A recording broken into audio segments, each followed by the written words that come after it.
எங்கள் மகன் ராஜரத்னா பரபரப்பான எனது வாழ்க்கையில் ஒரு புது மலர்ச்சியை ஏற்படுத்தியுள்ளான்.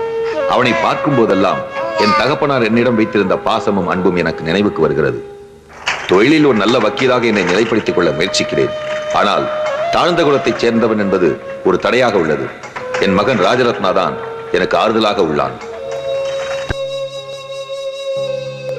விமரம், ராஜரத்னத்துக்கு உடம்பு சரியில்லை, சீக்கிரம் வா.